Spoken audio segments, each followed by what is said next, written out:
Cosmetics, sari, গহনা দুলহানের জন্য। দুলহানকে যদি জিজ্ঞেস করো তুমি কার জন্য, সে কি বলবে?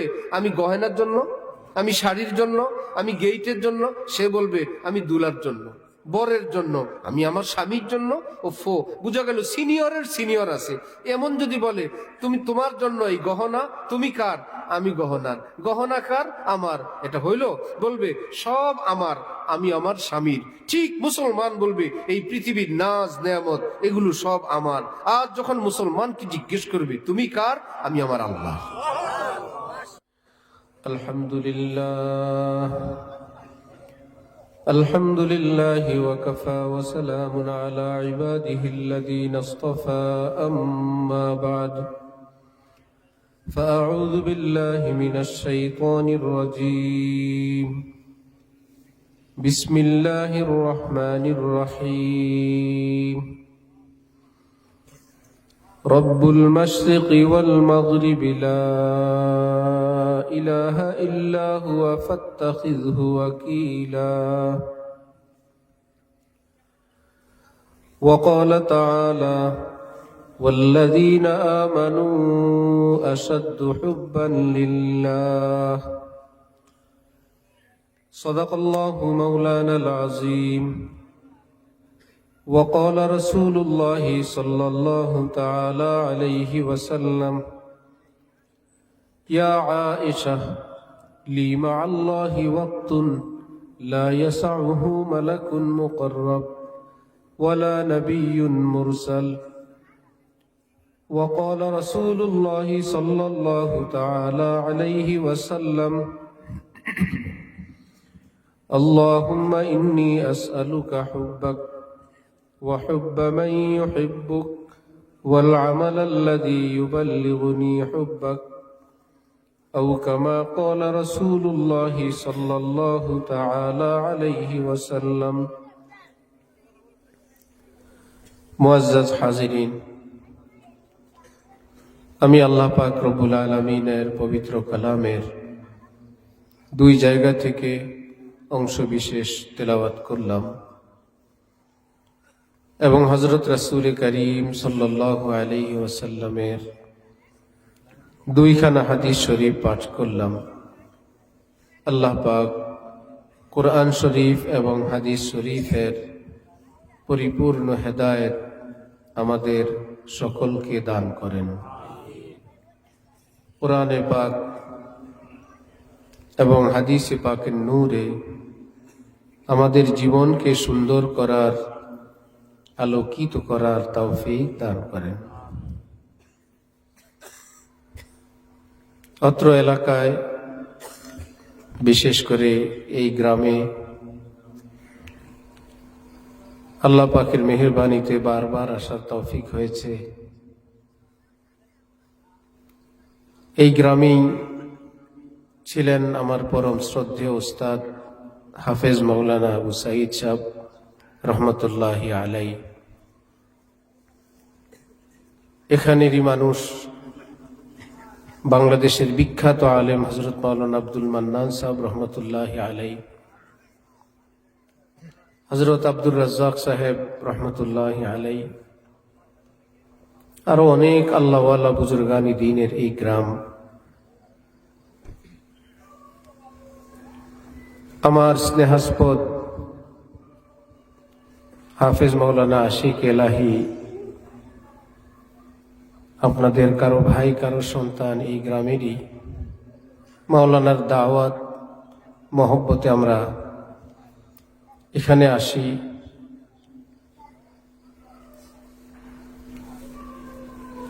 ধীরে ধীরে অনেক দিন থেকে আসতে আসতে গ্রাম, অলিগলি, এখানের মানুষ, পরিবেশ,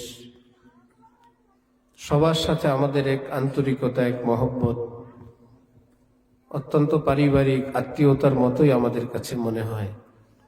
আল্লাহ পাক আমাদের এই মহব্বতকে আল্লাহ নিজের পুরস্কারের উপযুক্ত হিসাবে কবুল ফরমান।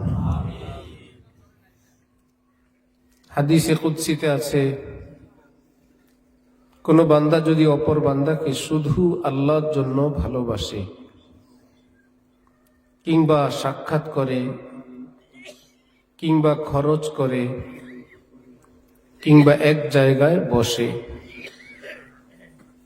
আল্লাহ পাক বলেন এদের সকলকে মহব্বত করা আমি আল্লাহর উপর ওয়াজিব হয়ে যায়। সহজ উদাহরণ, মা কিংবা বাবা যদি দেখেন তার বাচ্চারা পরস্পর খুব মহব্বতের সঙ্গে গল্প করে, দূরে বসে বসে দুই সন্তান কুটকুট করে হাসে, একে অপরকে লোকমা দিয়া খাওয়াই দেয়, একজন আরেকজনের চুল আশ্রে দেয়, একজন আরেকজনের সিট বেডিং ঠিক করে দেয়, একজন আরেকজনের মশারি টানায় দেয়, একজন আরেকজনের জন্য খাবার দাবার খুব মহব্বতের সঙ্গে প্রস্তুত করে দেয়। এই দৃশ্য দেখলে মা বাবা তাদের প্রতি ক্ষুব্ধ হন নাকি মহব্বত করেন? এই যে তাদের পরস্পর মহব্বত, এটা দেখে মায়ের অন্তরে বাবার অন্তরে যেমন ভালো লাগলে আমার বাচ্চারা মিলেমিশে আছে, দেখলে তাদের উভয়ের প্রতি একটা ভালোবাসা জন্মায়। আল্লাহ পাক বলেন আমার বান্দারা যখন পরস্পর এভাবে মিলেমিশে থাকে, একে অপরকে দেখতে যায়, ভালোবাসে, বসে, এই দৃশ্য দেখলে এদের উভয়কে মহব্বত করা আমার উপর ওয়াজিব হয়ে যায়। तुझी को जो या जलवा फरमा न देखा बराबर है दुनिया को देखा न देखा। আমার ভাইয়েরা, অল্প কিছুদিনের জন্য আল্লাহ আমাদেরকে পৃথিবীতে প্রেরণ করেছেন, আবার আমরা এখান থেকে ফিরে যাব। আমাদের পিতা মাতা, আমাদের পূর্বপুরুষেরা এভাবে আসছিলেন, আবার চলে গেছেন। এর মধ্যে কারো কবরের চিহ্ন আমরা চিনি, আর অতীতের যারা ছিলেন তাদের কবরের চিহ্নটুকুনো এখন নিশ্চিহ্ন। আমাদেরও একদিন আসবে যেদিন কিছুদিন পর্যন্ত কবরটা চিহ্নিত থাকবে, ধীরে ধীরে আমাদের কবরের ঠিকানা কিংবা চিহ্নটাও আর কেউ চিনবে না। এই আমাদের পরিচয়। এক আল্লাহওয়ালা বুজুর্গ রাস্তা দিয়ে যাওয়ার সময় কোনো যুবক ছেলে জিজ্ঞেস করলো, আপনি কি আমাকে চেনেন? বুজুর্গ বললেন, হ্যাঁ বাবা চিনি তো, তোমার জীবনের আরম্ভ এক ফোঁটা নাপাক পানি দিয়ে, জীবনের শেষ মুর্দা একটি লাশ, যতদিন বেঁচে থাকবে পেটের মধ্যে কতগুলো পেশাব পায়খানা নিয়ে ঘোরাফেরা করবে, এই তো তোমার পরিচয়। এ কথা জানতে চাইলে আমি তোমার এই বিষয়টা জানি কিনা এটা? সে মাথা নিচু করলো, ভাবলো, আহা, আমি তো ভাবছিলাম আমি লিডার, আমি নেতা, আমি জমিদার, আমি বড় প্রভাবশালী প্রতাপশালী, এটা আমার পরিচয়। এত নিকৃষ্ট, এত ছোট্ট একটা পরিচয় আমি বহন করে চলি, কোনোদিন তো ভাবি নাই। কোরআনে পাকে আল্লাহ পাক বলেন, আলাম নাখলুকুম মিন মাইম মাহিন, আমার সামনে বড়াই করো, আমি তোমাকে নিকৃষ্ট নাপাক পানি থেকে সৃষ্টি করি নাই? তুমি গর্ব করো আমার সামনে? আলাম নাজআল লাহু আইনাইন, দুইটা চোখ আমি বানাই নাই? ওয়া লিসানান ওয়া শাফাতাইন, এই জিহ্বাই ঠোঁট আমি সৃষ্টি করি নাই? কিসের বাহাদুরি? ইন্নাকা লান তাখরিকাল আরদা ওয়া লান তাবলুগাল জিবালা তুলা, তোমার দাপট এবং গর্ব মনে হয় যেন তুমি জমিন বিদীর্ণ করবে, তোমার বুকের উচ্চতা যেন পাহাড় থেকে উঁচু হবে। লান তাবলুগা, অসম্ভব। এই জন্য আমার ভাই, এই দুনিয়ার বাহাদুরি, বীরত্ব খুবই অল্প সময়ের। এটা আমাদেরকে প্রতিদিন সূর্য আমাদেরকে দেখাইতেই থাকে। দেখলেন কিছুক্ষণ আগে আমি ছিলাম না, আমার এখন উদয় হলো। সকাল লাল সূর্য যখন পূর্ব আকাশে, তখন সূর্যের শিশুকাল, ঠিক দুপুরে সূর্যের যৌবনকাল, বিকেল বেলা বার্ধক্যকাল, একটু পরে সে আবার দেখায়। দেখলেন পৃথিবীকে কাঁপায় আসলাম, উত্তপ্ত করে আসলাম, আমি এখন অস্তিত্বহীন। আপনাদের উপরে যেরকম প্রতিদিন আমার উদয় এবং অস্তের এই যাতায়াত, আপনাদেরকেও এমন করবে। আমার যেমন দশা, আমি যাদের উপর দিয়ে চলি তাদেরও একই দশা, কারো একদিন, কারো 10 দিন। এত সুন্দর ফুল যাকে দেখলে মন কাড়ে, কয়েকদিন পর ফুলের পাপড়িগুলো ঝরে পড়ে গেছে। এত সুন্দর সবুজ শ্যামল সতেজ গাছের পাতা মন আকৃষ্ট করে, কিছুদিন পর আস্তে লাল পাতা ঝরে যায়। এত সুন্দর শিশুর মুখ, দাঁত শূন্য, কিছুদিন পর দাঁত। আহা, মুরব্বী বড়রা মিসওয়াক না করলে, ব্রাশ না করলে মুখ থেকে গন্ধ আসে। আহা, দুধ খেলে তো কথাই নাই। ছোট্ট বাচ্চারা দুধ পান করে, কোনোদিন ব্রাশ করতে হয়, মিসওয়াক করতে হয়, মুখে কোনোদিন গন্ধ হয়, আরো গ্রান লাগে। সুবহানাল্লাহ। আল্লাহ পাক বলেন সেই ব্যবস্থা আমি আল্লাহ লালার মধ্যেই সাপ্লাই করে দিছি। এত সুন্দর লাগে, হাত পা আঙ্গুল দাঁত উঠে ধীরে ধীরে বড় হয়, যৌবন দীপ্ত হয়, সুন্দর হয়। কিছুদিন পর সূর্য বলে আমার দুপুর, তোমার যৌবন রাখো, আমারও বিকেল, তোমারও এখন যৌবনের পর ধীরে ধীরে বার্ধক্যকালের এখন আগমন। আশাবাস সাগীরা ওয়া আফনাল কবীর কাররুল গাদাতি মাররুল আশি। এই যে সূর্যের উদয় এবং অস্ত যাদের উপর দিয়ে যায়, কেউ নিজেকে আটকায় রাখার ক্ষমতায় পৃথিবীর কারো নাই। হাজার সুন্দর ভবন ধীরে ধীরে মূর্ছে যায়, ধীরে ধীরে সে ধ্বংস হয়। এই দৃশ্য দেখার পর আমার শেখ আরে বিল্লাহ হযরত মাওলানা আব্দুল মতিন বিন হুসাইন সাহেব দামাত বারাকাতুহুম বলেন, আমার প্রেম পাগল মন তো চায় কাউকে ভালোবাসি, কাউকে প্রেম উজাড় করে দেই, কিন্তু যাকেই লক্ষ্য করি তার রূপ লাবণ্য সৌন্দর্য সবকিছুই অতি ক্ষণস্থায়ী, সব ঝরে যায়, সব হারিয়ে যায়। আহা, আমি কি করি? হযরত ইব্রাহিম আলাইহিস সালামের গোষ্ঠী লোকেরা মুশরিক ছিল, যাকে পায় তাকেই পূজা করে। হযরতকে খুব চাপাচাপি করলে একদিন খোলা মাটি নিয়ে উনি গেলেন, আচ্ছা এই চাঁদকে খোদা বানানো যায় কিনা? সবাই বলল আবার কি, চাঁদকে খোদা বলবা না তো আবার কি? চাঁদ যখন নাই, বললেন কি ব্যাপার, খোদা তো নাই, বন্দা রয়ে গেলাম, খোদা নাই। সূর্যকে দেখায় বললেন, সূর্যের ব্যাপারে কি বলো তোমরা? বলল কি পাওয়ার দেখলেন? আবার কি, হাজা রব্বি হাজা আকবার। হ্যাঁ হ্যাঁ হুজুর, হুজুরের মাথা ঠিক হয়ে আসছে, এটাকে রব বলা যায়। হযরত ইব্রাহিম বললেন রাখো। একটু পরে আহা, সূর্য কোথায়? সূর্য ডুবে গেছে। খোদাই যদি ডুবে যায়, বান্দাদের কি অবস্থা হবে? না, যারা ডুবে যায় আমি তাকে খোদা মানতে রাজি না। ইন্নী ওয়াজ্জাহতু ওয়াজহিয়া লিল্লাযী ফাতারাস সামাওয়াতি ওয়াল আরদা, যে আসমান জমিনের সৃষ্টিকর্তা মহান আল্লাহ, আমি আমার জীবনকে তার দিকেই ঝুঁকে দিলাম। তিনি হাইয়্যু এশকে বা মুরদানা বা আসাদ পায়দার, এশকেরা বা হাইয়্যু বা কাইয়্যুমদার। আহা, আমিও মরণশীল, যাকে ভালোবাসবো সেও লয়শীল, ক্ষয়শীল, ধ্বংসশীল। তো কি হবে? এক মরা আরেক মরার সঙ্গে যোগ দিলাম। মাটি যোগ মাটি, ফলাফল তো মাটি হবে। আর যদি মাটি যোগ মাওলা হয়, মাটি যোগ আল্লাহ, মাটি যোগ পেয়ারা মাওলা। যেমন বড় পীর জিলানী, খাজা মুঈনুদ্দিন চিশতি, হাকিমুল উম্মত থানবী, মুজাহিদ আজম মাওলানা শামসুল হক ফরিদপুরি, হযরত হাফিজ হুজুর কারি তৈয়ব সাহেব, মুফতি শফি সাহেব, ইমাম রব্বানী গঙ্গোহীরা বুঝছেন এই পৃথিবীর সঙ্গে যোগ দিলে নষ্ট ভ্রষ্ট হব। আর যদি প্রিয় আল্লাহর সঙ্গে যোগ দেই, আমি কবরে যাব, ধ্বংস হব না, আমি শেষ হব না। এই জন্য আমার ভাইয়েরা, আসলাম এই পৃথিবীতে আল্লাহকে পাওয়ার জন্য। খাওয়া দাওয়া পড়া এ তো বন্দিগি করার জন্য, শক্তি অর্জনের মাধ্যম। আমরা যে খাওয়া দাওয়া করি, আহা, কাফের মুশরিকরাও খায়, মুমিনও খায়। মুমিন খায় বাঁচার জন্য, আর বাঁচে আল্লাহর জন্য। আমরা খাওয়া দাওয়া করি কিসের জন্য? বাঁচার জন্য। ভাই, না খেলে অসুস্থ হব। এবার যদি জিজ্ঞেস করে বাঁচেন কেন, বেঁচে থাকেন কেন, বলবে আল্লাহর জন্য। जो जुद भी तुझ बिन न जीने को कहते थे हम, सो उसी आहद को हम वफा कर चले।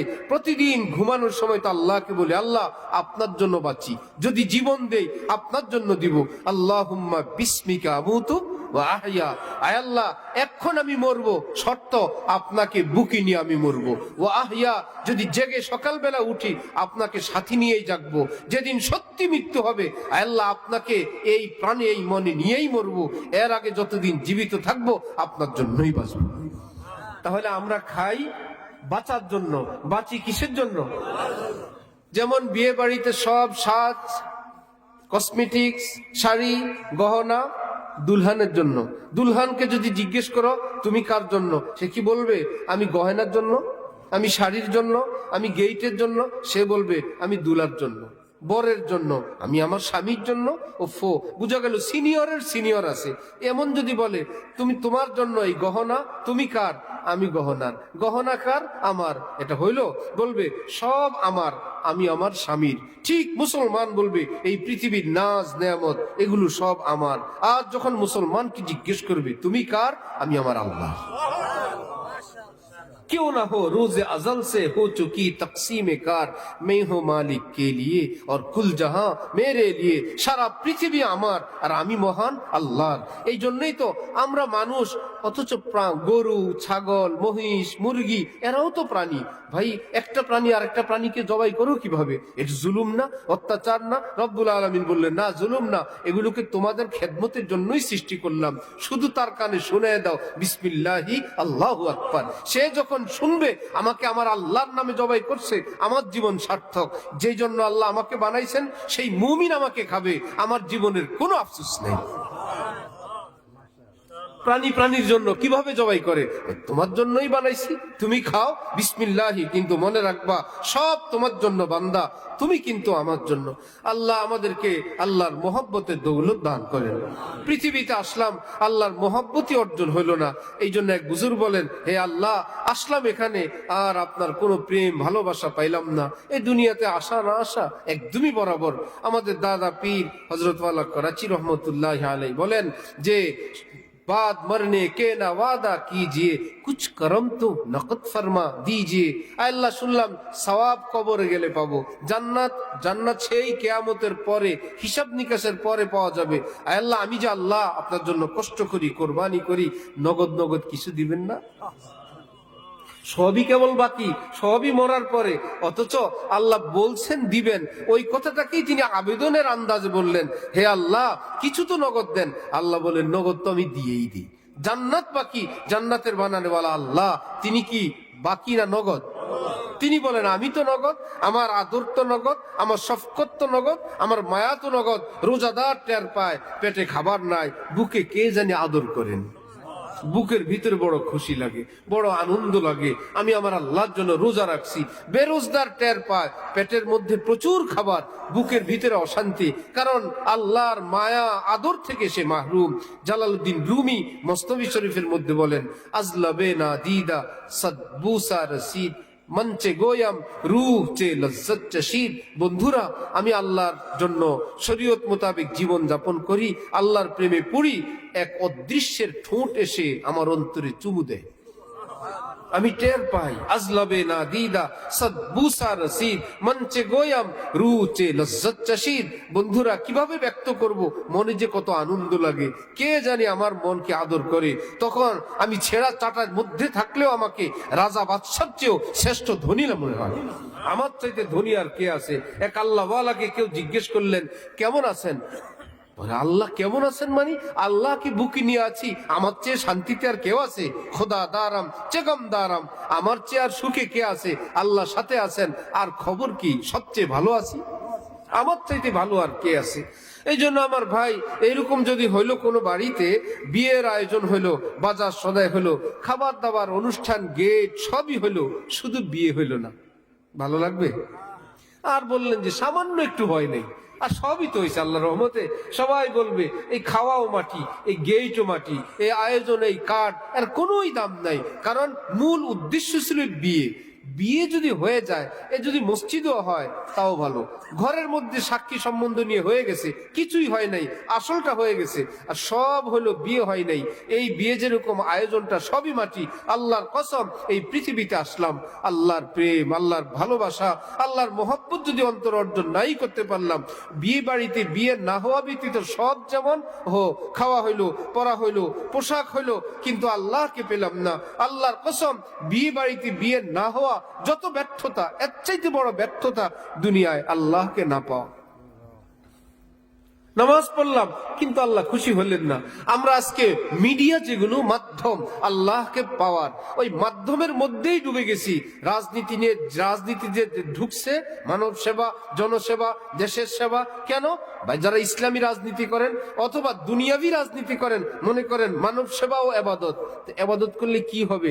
আল্লাহকে পাবেন, সেটাই তো। সবই করলেন, আল্লাহকে পেলেন না। রাজনীতি ইসলামী রাজনীতি করি আল্লাহর খুশির জন্য, কিন্তু ইসলামী রাজনীতি তো করলেন রাজনীতির ফাঁদে এবং ফন্দিতে, কল কারখানায় এবং সব ইত্যাদিতে পড়ে আল্লাহকে পেলেন না। তো কি হইল? যার জন্য আয়োজন সেটা হইল না। নামাজ পড়ি কার জন্য? আকিমিস সালাতা লিযিকরি। আল্লাহ পাক কোরআনে পাকে বলেন, আরে নামাজ পড়ো আমি আল্লাহর ইয়াদ, আমার ভালোবাসার জন্য। নামাজ যেন তোমাকে আমার মহব্বতের স্তর পর্যন্ত পৌঁছায় দিয়ে দেয়। নামাজে আগে আল্লাহর মহব্বত যা ছিল, নামাজের পরে মহব্বত আরো বাড়ছে। সকালবেলা ঘুম থেকে উঠলে মহব্বত যা ছিল, রাতের বেলা ঘুমাইতে গিয়ে এখন মহব্বত আরো বাড়ছে। 5 ওয়াক্ত নামাজ, হালাল জীবন, কত গুনাহ থেকে পর্দা করলেন, গুনাহ থেকে বেঁচে থাকলেন। আমার শায়েখ বলেন, বান্দা এখন রাতের বেলা ঘুমাইতে গিয়ে বলে যে আল্লাহর জন্য এত কষ্ট করলাম সারাদিন, আল্লাহরে ছাড়া আমি ঘুমাবো না, আমার আল্লাহকে নিয়ে আমি ঘুমাবো। ছোট্ট শিশু যেরকম, যেটা মায়ের পাগল চুপ করে বসে থাকে, যেটা বাবার পাগল রাত 12টা কি 1টা কি 2টা খানাও খাবে না, ঘুমাবেও না। হাজার বললো আমি বাবার সাথে ঘুমাবো, কি মুশকিল। যেটারে মায়ের হাত দেওয়া লাগে, মায়ের হাত একটা দিতে হয়, সেটা সে জড়ায় ধরে ঘুমাবে। কোনোটার মাথার নিচে দিতে হয়, এই টাচ সে পাইলেই ঘুমাবে। ওফো, যে যার পাগল সে, তাকে ব্যতীত ভালো লাগে না।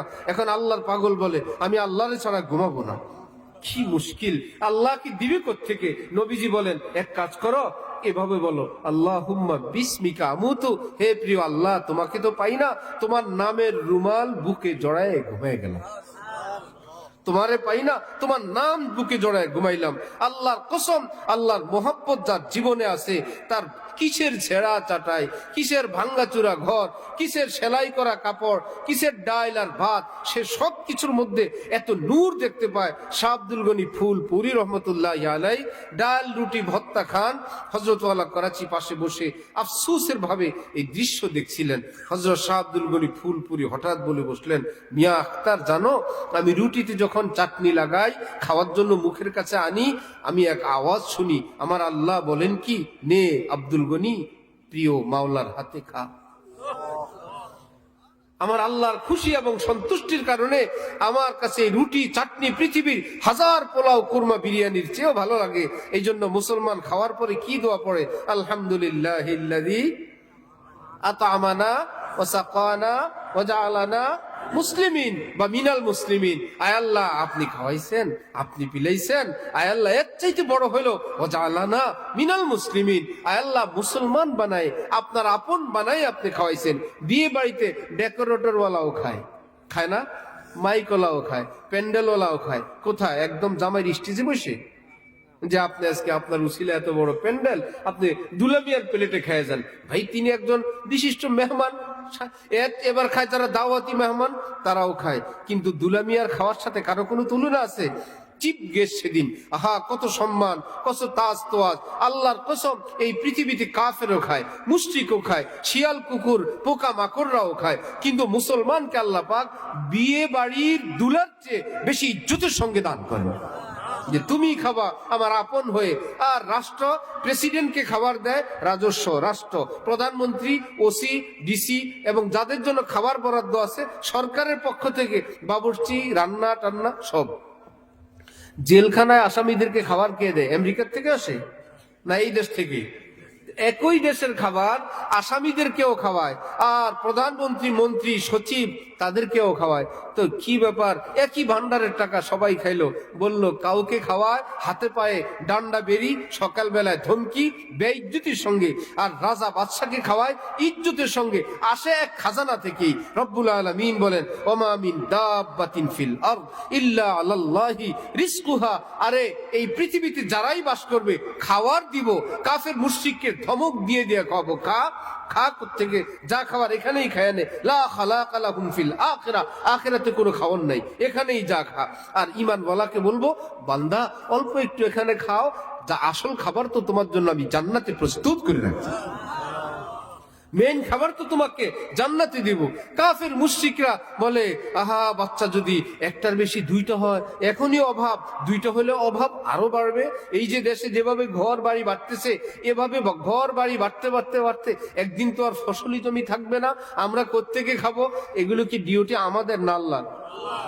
আল্লাহর ডিউটি নিয়ে আমাদের ভাবনা। রব্বুল আলামিন বলেন, ওয়া ইন মিন শাইইন ইল্লা ইনদানা খাযাইনু, এই পৃথিবীতে যত কিছু তোমাদের দরকার সবকিছুর খাজানা আমি আল্লাহর কাছে। ওয়া ইন মিন শাইইন ইল্লা ইনদানা খাযাইনু, সবকিছুর খাজানা আমি আল্লাহর কাছে। এমন কখনো হবে না 30 বছরের ধান 1 বছরই দিয়ে দিছি, রাখবা কই? এই ধানই একটা বিপদ হবে না? এত বছরের ফসল একবারই দিয়ে দিচ্ছেন, আম রাখার জায়গা নাই, খাওয়ার জায়গা নাই, বাজারে বেচা কিনা হয় না, পেয়ারা রাস্তায় রাস্তায় ভরা, আটা গম দিয়ে ভরে গেছে। এমন হয়েছিল কখনো? কি ব্যাপার? আল্লাহ বলেন, কেমনে এটা তোমাদের জন্য মুসিবত হবে। মোটামুটি এই দেশ সেই দেশ, এই পাড়া সেই পাড়া, এই জেলা সেই জেলা মিলে এমন একটা সিস্টেম করি, খেয়ে বে এই বছর শেষ, পরের বছর আবার নতুন। এইবার যখন 7 কোটি বাঙালি, 2 মাস অভাব, চৈত্র মাসে অভাব, অমুক মাসে খাবার নাই, এই কেউ আটা খায় না শরমে। আমরা যখন ছোটবেলায় রুটি খাই ঘরের মধ্যে, কঠিন আদেশ ছিল, কোন ঘর যদি জানে খবর আছে, আশেপাশের কেউ যদি জানে আমাদের ঘরে সকালবেলা রুটি বানাইছে, মায়ের ঘরের মধ্যে চুপচাপ রুটি খায় বাইর হোক, কারণ বড় লোক ভাত দিয়া নাস্তা খায়। তখন কি নিয়ম ছিল? সকালবেলা ভাত খাবে, এটা বড় লোকের নিয়ম, গরিব মানুষ আটা খায়। এই জন্য আটা খাবে, কারণ চাইলের কম। যেখানে লজিং বাড়িতে ছিলাম, চাল তো দামি, এখন কাউনের চাল দিয়া ভাত খায়। এক বেলা কাউনের চাল আর এক বেলা ধানের চাল। আহা, কাউনের চাল, বড় লোক মানুষ এত বেলা ভাত ধানের চাউল দিয়ে দিতে পারবে না, এক বেলা কাউনের চাউল দেয়। এখন আর সেই দৃশ্য আছে? 7 কোটির বদলা 18 কোটি, 20 কোটি, মাশাআল্লাহ। 12 মাসের কোন মাসে অভাব আছে? জমিন বাড়ছে নাকি? একটু জমিন বাড়ছে। খাবার আসলে কোত্থেকে? আল্লাহ পাক বলেন, এগুলো তো আমার কাছে থাকে, আমি আল্লাহ যখন যতটুকুন দরকার সেই সাপ্লাই আমি ব্যবস্থা করে দিয়ে দিই। হুজুর, এই ফার্মের মুরগি আর হাইব্রিড তো বিজ্ঞানীরা বাইর করলো, আল্লাহ দিলেন কই?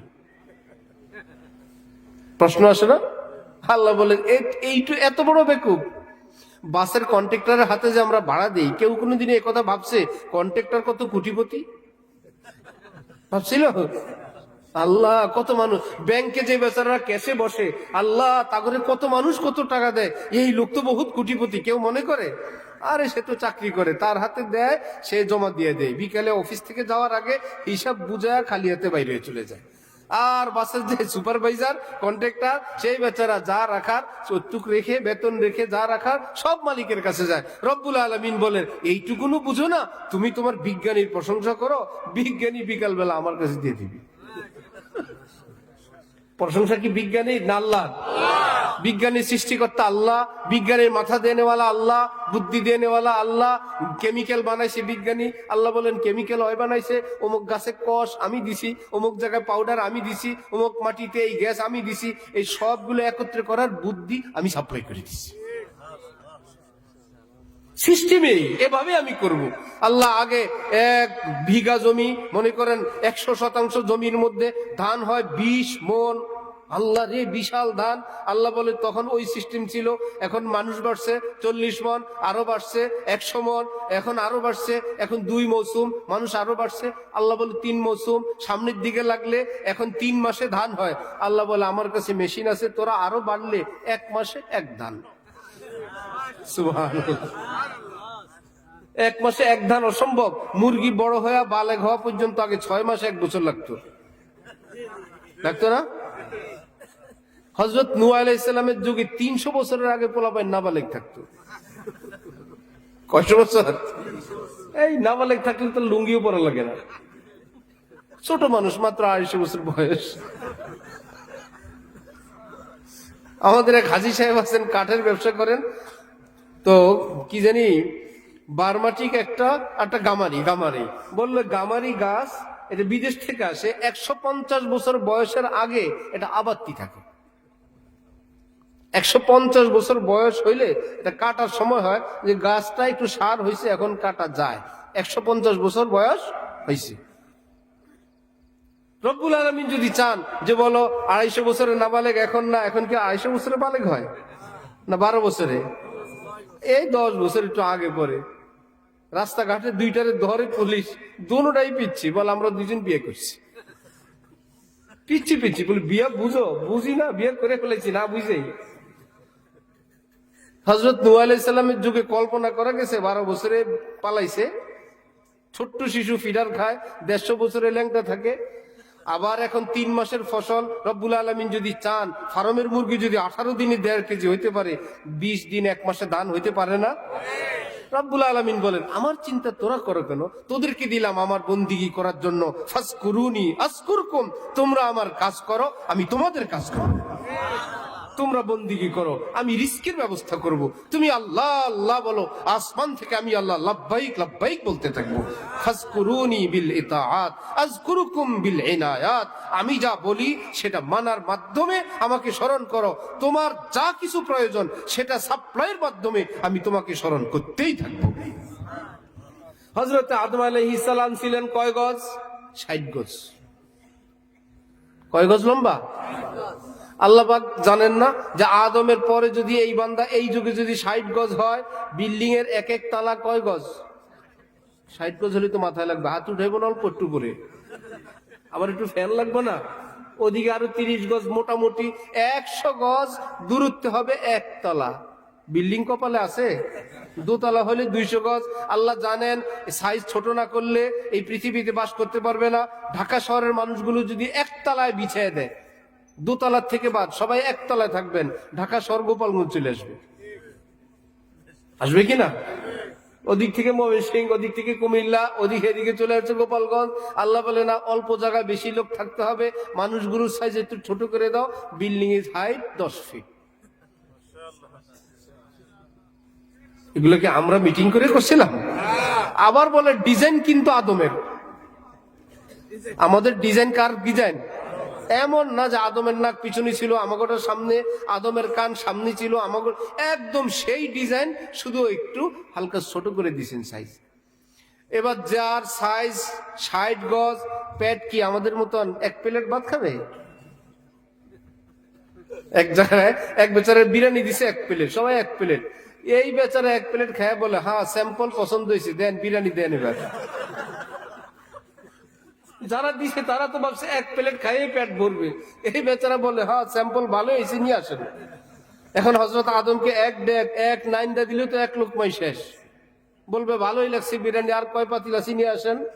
রব্বুল আলামিন বলে পেটের সাইজও ছোট, খাবিও কম, উৎপাদনও বেশি। ওয়া ইন মিন শাইইন ইল্লা ইনদানা খাযাইনু ওয়া মা নুনাজ্জিলুহু ইল্লা বিকাদারিম মা'লুম, যতটুকুন প্রয়োজন আসমান থেকে আমি আল্লাহ সেটাই নাযিল করে দিই। 1 ছেলে হয়, 2 ছেলে হলে খাবে কোত্থেকে? অতিরিক্ত সন্তানের কারণে কেউ অভাবে আছে এই পৃথিবীতে, কেউ দেখাইতে পারবে না, কেউ দেখাইতে পারবে না একজনও। বরং একটা নিয়ে 2টা নিয়ে বিপদে আছে, এই দৃশ্যের অভাব নেই। বুড়াকালে বলে তখন তো বুঝি নাই, এখন তো ব্যবস্থাও নেই। ঠিক না? আল্লাহ আমাদেরকে দিনের সহি বুঝ দান করেন। আল্লাহু আকবার। ওয়ালাউ বাসাতাল্লাহু রিজকা লিইবাদিহি লাবাগাউ ফিল আরদ, আল্লাহ বলেন আমি যদি সবগুলো ধন দৌলত দিয়ে ধনী বানায় দেই, একটার মাথা ফাটায় ফেলবে সব। টাকা যা লাগে দিব, সব টাকাওয়ালা। গরিবগুলো মারামারি করে না, মামলা চালাবা কেমনি, চিকিৎসা করবা কেমনি? সুবহানাল্লাহি বিহামদিহি সুবহানাল্লাহিল আযীম। কাউকে ধনী কাউকে গরিব, আহা আল্লাহ সব যদি বরাবর হইতো, বলে তোমার গাছে কে উঠতো, যারে বলবা গাছে উঠ, সে বলবে তুই আমারটা উঠ, উঠবে না? যারে বলবো আমার একটু মাটি কেটে দে, পুকুর কাট, তুই আমারটা কাট। এয়ারপোর্টে এসে আমারটা বোঝা নেই, তুই আমারটা নেই, কি এক বেজাল। ওয়াশরুমে আটকে গেছে, এখন তো 100 টাকা দিয়ে লোক পাওয়া যায়, যারে বলবে সে বলবে তোর মতো ওয়াশরুম আমারও আছে, চল। এখন তো 100 টাকা দিলে একদম খুশি মনে সাফ করে দিয়ে যায়। এই যে এই সিস্টেম, রব্বুল আলামিন বলেন এটা আমার কুদরতের নিজাম, সুখে শান্তিতে এই পৃথিবীটাকে বসবাস করার উপযোগী রাখার জন্য। আল্লাহ পাক আমাদেরকে আল্লাহ দিন সহিভাবে বুঝার তৌফিক দান করেন। আসছিলাম পৃথিবীতে আল্লাহর খুশির জন্য। হযরত রাসূলুল্লাহ সাল্লাল্লাহু আলাইহি ওয়াসাল্লাম একদিন খুব ধ্যানে মগ্ন। আম্মি জান হযরত আয়েশা কাছে গেলে বললেন, মান আনতি, তুমি কে আবার? বললেন আনা আয়েশা।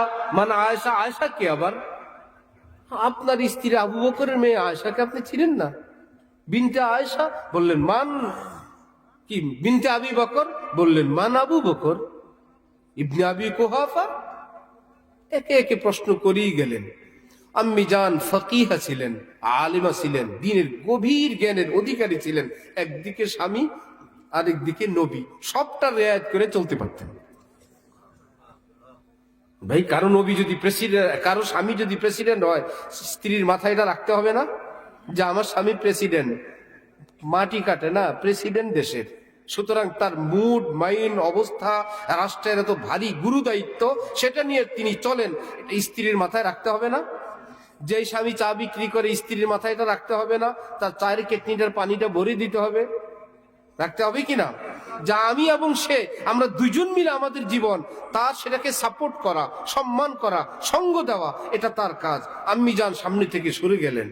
কিছুক্ষণ পর নবীজিকে জিজ্ঞেস করলেন যে আমি গেলে আমাকে চিনলেন না, আব্বাকেও না, দাদাকেও না, কি ব্যাপার?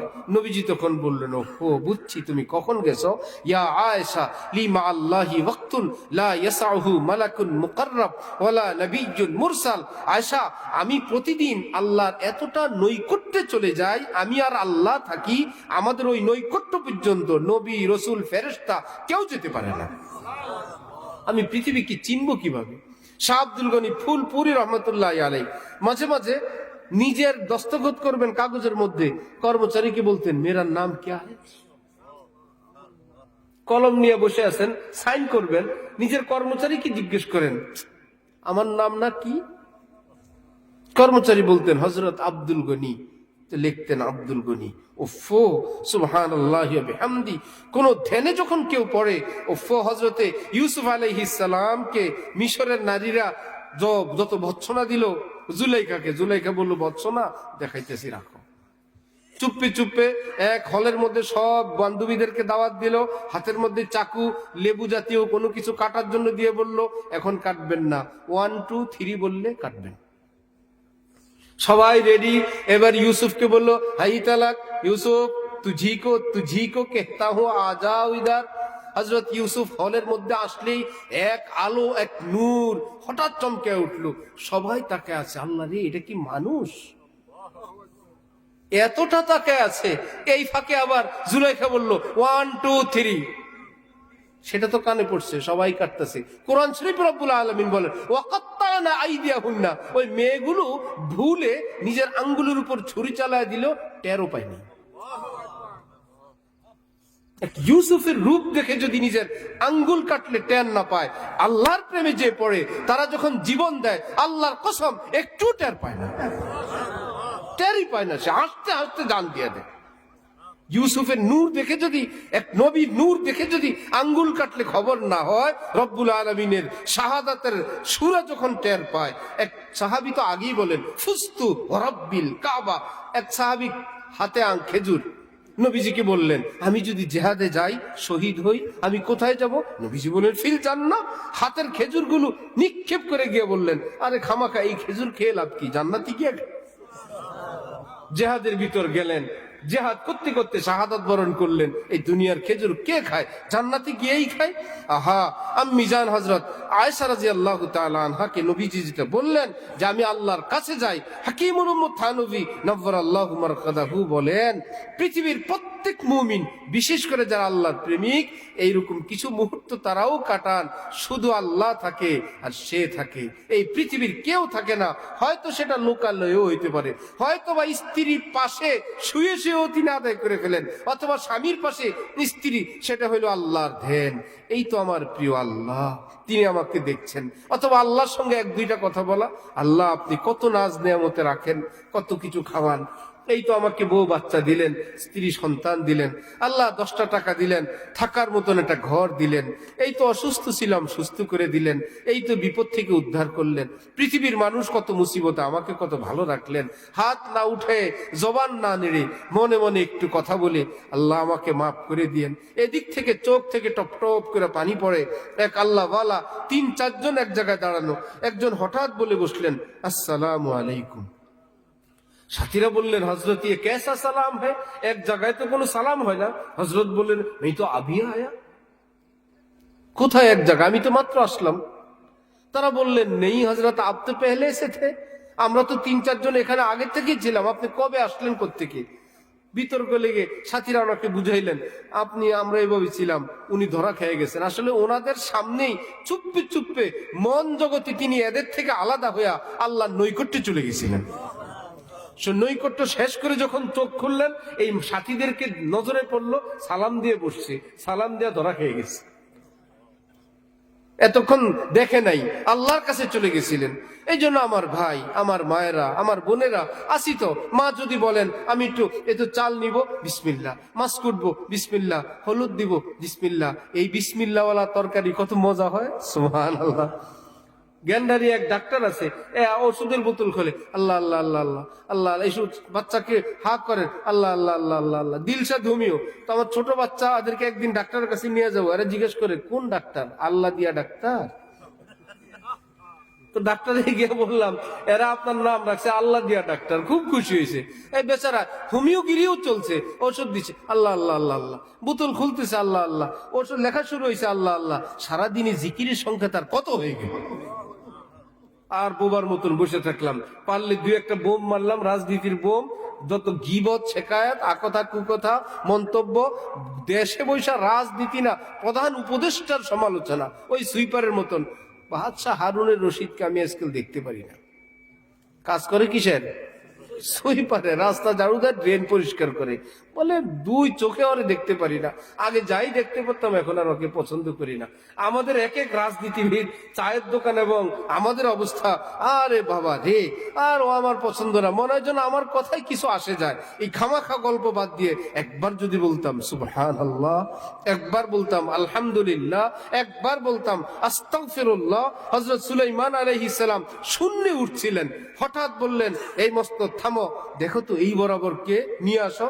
আল্লাহ পাক হযরত সুলাইমানকে, দাউদ নবীর ছেলে, বাতাসের উপর কর্তৃত্ব দিয়েছেন, জিনের উপর কর্তৃত্ব দিয়েছেন। বাতাস ওনার আদেশে চলে। নিচের থেকে ওই বুড়া মিয়াকে ধরে উপরে নিয়ে গেছে। হযরত সুলাইমান বললেন, কিছুক্ষণ পূর্বে আপনি কি বলছিলেন? মুরব্বী যাকে এখান থেকে গ্রেফতার করে উপরে নিছে, তার জান আছে সাথে? বললাম, আমি বেয়াদবি করবেন, আমি কিছু বলি নাই। আল্লাহু আকবার। বলেন না, আপনি যা বলছেন তাই বলেন। বলে যে আমি শুধু এইটুকুন বলছি, সুবহানাল্লাহ, দাউদ নবীর ছেলে সুলাইমানকে আল্লাহ কত ক্ষমতা দিল, শূন্যে উড়ে। আমি এইটুকুন কথার বাইরে আপনার কোনো সমালোচনাও করি নাই, কোনো খারাপ কথাও বলিনি। হযরত সুলাইমান বললেন, আরে আমি সেটাই তো খুঁজি। আপনি সুবহানাল্লাহ বলছিলেন, সেই জমিন থেকে এটা আল্লাহর কাছে যাওয়ার সময় সুবহানাল্লাহ ধাক্কার চোটে আমার মস্তক কাঁপতেছিল, থরথর করে কাঁপতেছিল। আমি তো ভাবতেছিলাম কে কোন আমল করলো যার ধাক্কায়, নূরের পাওয়ারে আমার মস্তক কাঁপে। বাবা আপনি জানেন, এই যে শূন্যে উড়ি হেলিকপ্টারের মতন, বিনা মোটর ইঞ্জিনে, বিনা পাইলটে, এইরকম লক্ষ লক্ষ মসনদের চেয়ে একটা সুবহানাল্লাহর দাম আরো অনেক বেশি। আমি আছি মসনদ নিয়ে, আপনি আছেন সুবহানাল্লাহ নিয়ে। আমার ভাইয়েরা, যেটা কাজ সেটা করা চাই। আল্লাহ পাক আমাদেরকে আল্লাহর মোহাব্বতের নিয়তে আজকে থেকে আমল করার তৌফিক দান করেন। চেষ্টা করবো ইনশাআল্লাহ। নামাজ পড়বো কি ডিউটির জন্য না আল্লাহর মোহাব্বতের জন্য? আল্লাহ এই নামাজের উসিলা যেন আপনার মোহব্বত আমার অন্তরে আরো বৃদ্ধি পায়। আল্লাহ 10 টাকা দান করলাম যেন আমার অন্তরে আপনার মোহব্বত আরো বাড়ে। আল্লাহ স্ত্রী সন্তানদেরকে আমি দিন শিখাই, আপনি যেন আমার উপর খুশি হন। আল্লাহ তো স্ত্রী একটু কাজে সহযোগিতা করলাম, আল্লাহ আপনি যেন আমার উপর খুশি হন। আল্লাহ স্ত্রী উজু করে, আমি যায় নামাজ বিছিয়ে দিলাম। অথবা এই শীতের দিন বেচারি আসবে, আমি তওলিয়াটা হাতে দিলাম, তওলিয়া তো সে নিবেই, আমি তো অবসরে বসে আছি, চলো সব সময় তো তুমিই আমাকে দাও, আজকে আমি তোমাকে দিলাম। সেই বেচারি মনে ভাববে আমি খুঁজতে হইতো, নামাজের ওয়াক্ত কম ছিল, আল্লাহ দেখি কি বের হইলে আমার স্বামী আমার গামছা তৌলিয়াও দিলেন, আর ঝটপট করে কখন যায় নামাজ বিছাবো দেখি তিনি বিছেও রাখছেন। আল্লাহর কসম, হাদিসের মধ্যে আল্লাহ রাসূল সাল্লাল্লাহু আলাইহি সাল্লাম বলেন, যতক্ষণ পর্যন্ত কোনো মানুষ অপর বান্দা বান্দির খেদমতে সে থাকে, আল্লাহ পাক ওই বান্দা বান্দির কাজে উপকারে ততক্ষণ পর্যন্ত নিজে মশগুল থাকেন। তুমি আমার বান্দা বান্দির খেদমতে আছো, তোমার খেদমতে আমি আল্লাহ নিজে আছি। সে যেই হোক, ছোট হোক কিংবা বড় হোক। তাহলে যেই কোনো আমল আল্লাহর মোহাব্বত বৃদ্ধির নিয়তে করার চেষ্টা করবো ইনশাআল্লাহ। তখনই দেখবেন জান আসবে। দান করব কি ভাই চাই সেই জন্য, আর যদি না আল্লাহর মোহব্বত বৃদ্ধির জন্য। তখন মনে হবে একটু ভালো একটা নোট দেই, আল্লাহ তো দেখবেন আমার জন্য কোনটা দিলাম। সুবহানাল্লাহ। দান করার সময় টাকা পরিষ্কারটা দিতে হয়, কারণ হাদিস শরীফে আছে বান্দা যখন দান করে বান্দার এই দানের টাকা সর্বপ্রথম আল্লাহর হাতে যায়, তারপরে এই গরিবের হাতে যায়, বা যিনি গ্রহণ করেন দ্বিতীয় ধাপে তার হাতে যায়। তাহলে বড়পীর জিলানি কি দিব, খাজা মুঈনুদ্দিন চিশতি কি দিব, কোন বুজুর্গকে প্রেসিডেন্ট কি দিব? আমরা কি পচা পুরান ছেঁড়া টাকাটা দেই না ভালোটা দেই? বারবার আমার শাইখকে আমি দেখছি কোন বাচ্চাকে শিশুকে বা কোনো বুজুর্গকে হাদিয়া দিবেন, হযরতের ভাষায় সাফ টাকা নাই। হযরতের ভাষায় ভাই তোমাদের কাছে সাফ টাকা আছে? যেগুলো আছে এই মাথা থেকে ওই মাথা দেখে বলেন কারো কাছে সাফ পরিষ্কার টাকা আছে? তো দেখা যায় যতটুক তুলনামূলক ফ্রেশ আছে, কোন সাথীরা চেঞ্জ করে দেয়, হযরত যাকে দিবেন তাকে দেন। বললো টাকা তো টাকা, একটু ফ্রেশ পাইলে সে বেশি খুশি হবে। কচকচা নোটে বেশি খুশি হয় না?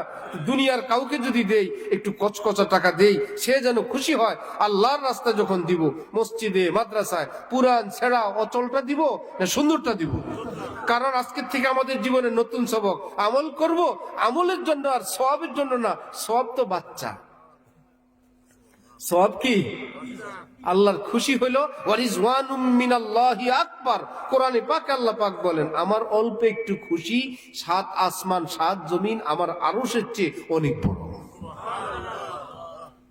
তাহলে টার্গেট কি সওয়াব হবে না আল্লাহর খুশি? আল্লাহর খুশি, আল্লাহর মোহাব্বত, আল্লাহর কসম সবই হবে, সবকিছুই হবে। আল্লাহ আমাদেরকে দ্বীনের সহি বুঝ দান করেন। কিন্তু আমার ভাই যদি চুপ করে থাকি, পিছনে থাকি, কেউ নাই, তুঝকো মুর্শিদ লে চলেগা দোষ পর, ये तेरा रह रो ख्याले खाम है, राह बर तो बस बता देता है, राह चलना राह रो का কাম হ্যায়। যে কেউ আমাকে আপনাকে কাঁধে চড়ে একদম জান্নাত পর্যন্ত নিয়ে যাবে, হুজুর ওয়াজ করে বেহেশতে পৌঁছায় দিবে, এই ধারণা ভুল। কেউ বলতে পারবে ভাই ঢাকা এইদিকে, খুলনা এইদিকে, এইদিকে পুকুর, এইদিকে পথ, এইদিকে মসজিদ, এইদিকে মন্দির, এটা আমাকে আপনাকে বলবে পৃথিবীতে, কিন্তু সে পথে চলা আপনার আমার দায়িত্ব। সেখানে হিম্মত করা, পা উঠানো, ইবতেদা করনা है মুশকিল, ইন্তেহা মুশকিল नहीं, কাম কো খুদ কাম পৌঁছা দেতা है अंजाम तक। কষ্ট করে একটু যদি আমের চারা লাগাই, কিছুদিন পর আমের আটি থেকে মাশাআল্লাহ গাছ, 1-2 বছর পরে আম। ওই অল্প কষ্ট যদি না করি, আম খাওয়ার আশা অনর্থক। একটু কষ্ট করি, একটু চাষবাস করি, আর বাকিটা তো আল্লাহই করেন। গাছকে আমরা উঠাই না, আল্লাহ উঠান। ফল আল্লাহই দেন, সুন্দর ফুল আল্লাহই দেন, ফসল আল্লাহই দেন। একটু কষ্ট করে শুরুটুকুন, আল্লাহর কসম আমি আপনি কষ্ট করে কেবল আমলটুকুন করা। মনে মনে মাঝে মাঝে হয় আমার যে মন চায় না, আমল করলে কি হবে? আমার হযরতওয়ালা ঢালকানগর আল্লামা শাহ আব্দুল মতিন সাহেব দামাত বারাকাতুহুম বলেন, মনে যদি নাও চায় তাও আমল করো। যদি কোনো অফিসে অফিসার যায়, বেচারা চাকরি করতে মন একদমই চায় না, তারপরেও নিয়ম 10টার মধ্যে যাওয়া যায়, এই কাজ করা করে, একদম অফিসে মন বসে না, মনে চায় না, মনের বিরুদ্ধে জোর করে কাজটা করে, মাসের শেষ মালিক কি তাকে বেতন দিবে না? কি ব্যাপার, সে বেতন তো মনোযোগ দেয় নাই, কাজ তো করছে, বেতন পাবে। আরেক ছেলেকে বাবা বলল যাও ক্ষেতের মধ্যে ধান ছিটাও, ছেলে সকালে ঘুমাবে, বাবার ভয়ে চোখে ঘুম ডলতে ডলতে, মাও বলে বাবাও বলে, ধান নিয়ে এই ডুলু ডুলু করে ক্ষেতের মধ্যে ছিটে আসছে। ওই মন এখলাস না থাকার কারণে ওই ক্ষেতের মধ্যে কি গম গাছ উঠবে না ধান গাছ? একজনে খুব মনোযোগ সহকারে দিল, সেখানেও ধান।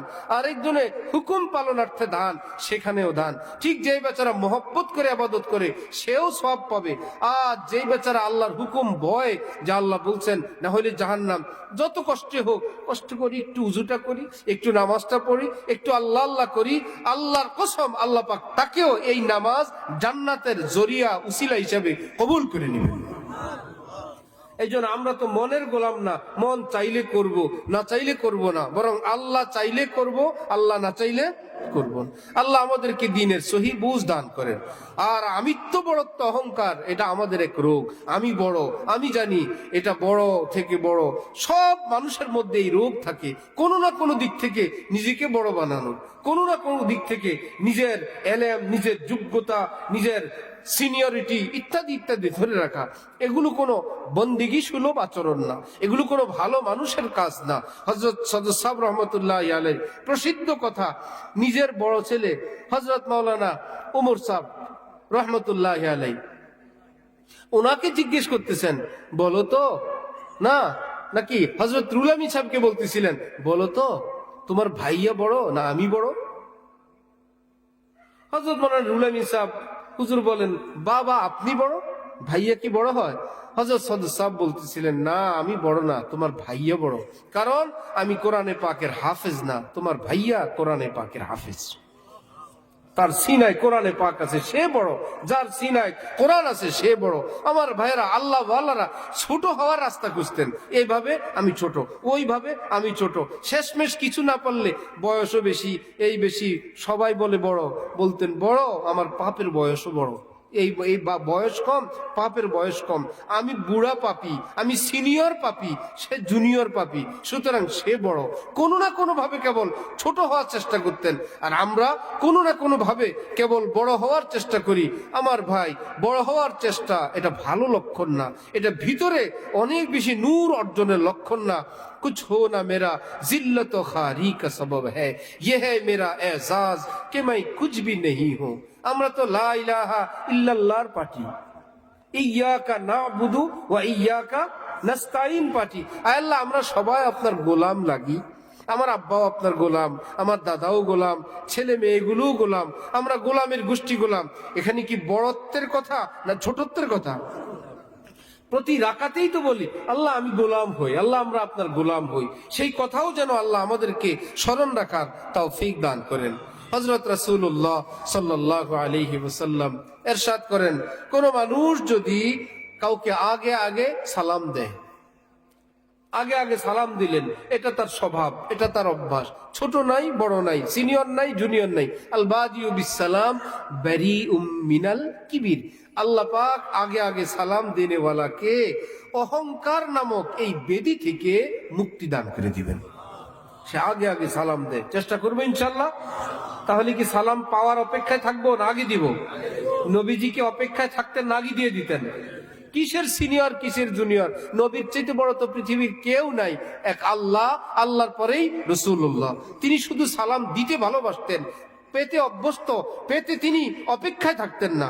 এজন্য আমরাও চেষ্টা করব, কি স্বামী কি স্ত্রী, কি বাবা কি সন্তান, কি ছাত্র কি শিক্ষক, আগে আগে সালাম দেওয়ার চেষ্টা করব ইনশাআল্লাহ।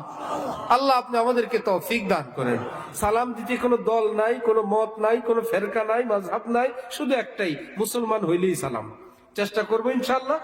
হ্যাঁ, ভিন নারীকে সালাম দেওয়া নিষেধ, নারীরা ভিন পুরুষকে সালাম দেওয়া নিষেধ। স্কুলে, হাই স্কুল, কলেজে আবার একটু ধর্মীয় যারা চিন্তা করে তারা আবার ভালো করে শিখিয়ে দেন, অনেক মা বাবা ভুলে শিখিয়ে দেন, সবাইকে সালাম দিবা। কলেজের মেয়ে, হাই স্কুলের মেয়ে যদি যাওয়ার সময় আরেকজনকে সালাম দেয়, এই সালাম সালাম না, এটা গুনাহ। আপনি রাস্তা পার হয়ে যাবেন, আপনার আওয়াজটাও আপনি যত না শুনে পারেন। অনেক সময় মেয়েরা সালাম দিয়ে বসে, মনে করে সালাম দেওয়া আদব, এটা আমাদের বংশীয় পরিচয়, আমরা অমুক বাড়ির মেয়ে, আমরা সালাম দেই। মেয়ে মানুষ সব পর পুরুষকে সালাম দিবে না। হ্যাঁ, সালাম দিবে বাবাকে, চাচাকে, মামাকে, ভাইয়াকে, দাদাকে, নানাকে।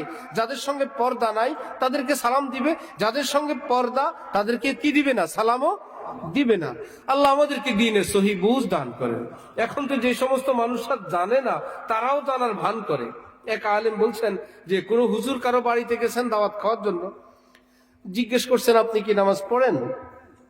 পড়ি। আজকে ফজর পড়ছেন? পড়ছি। ফজরের নামাজ কয় রাকাত? 8 রাকাত।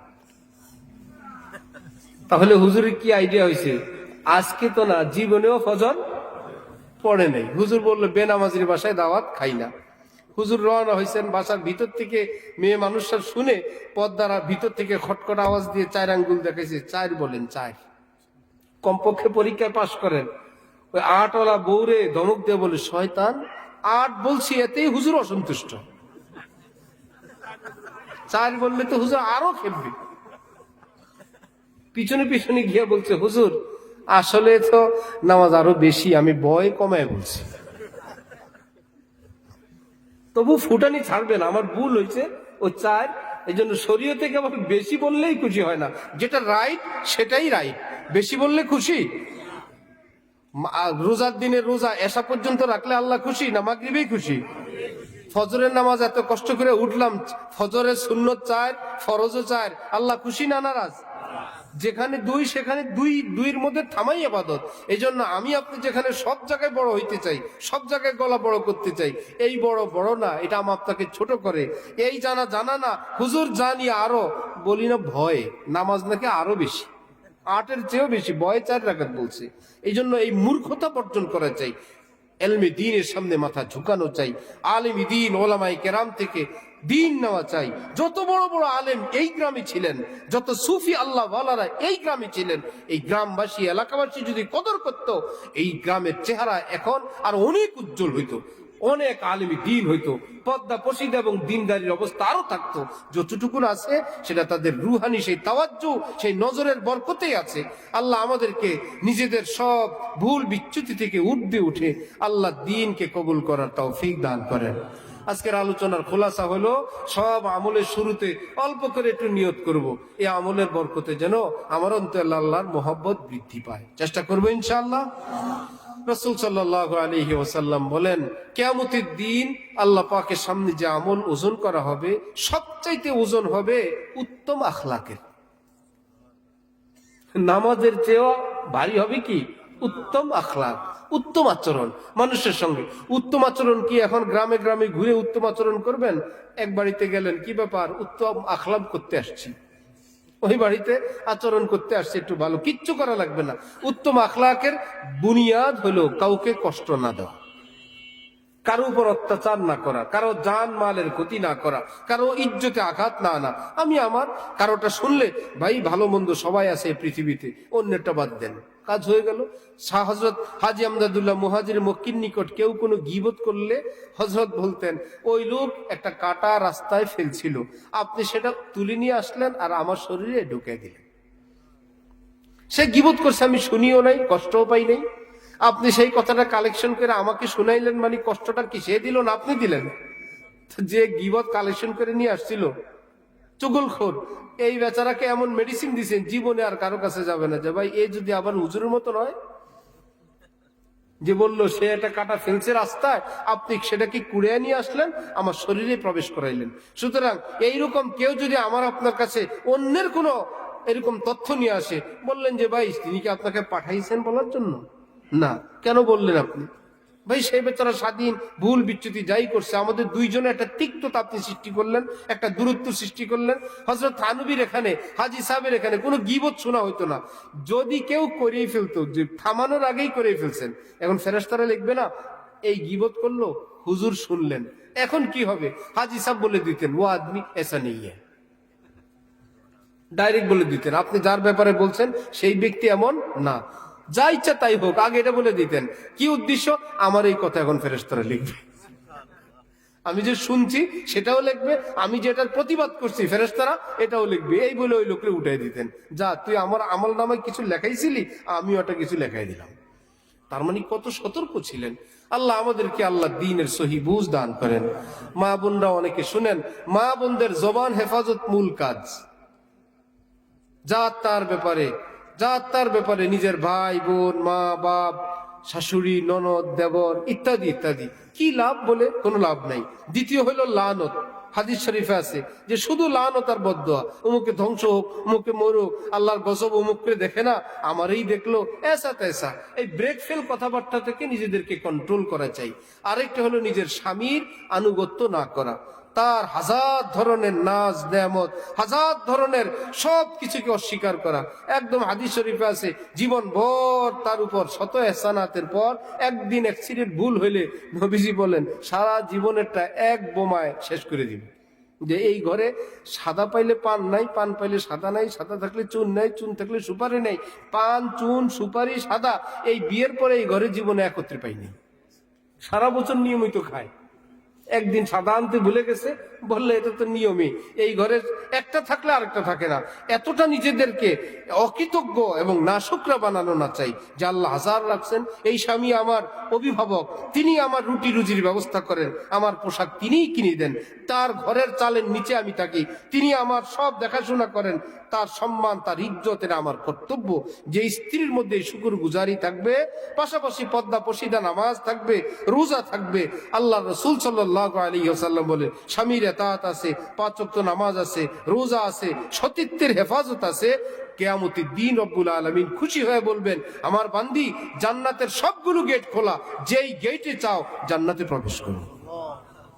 আল্লাহ আমাদেরকে দ্বীনের সহি বুঝ দেন, আমল করার তৌফিক দান করেন। ওয়া আখিরু দাওয়ানা আনিল হামদুলিল্লাহি রাব্বিল আলামিন।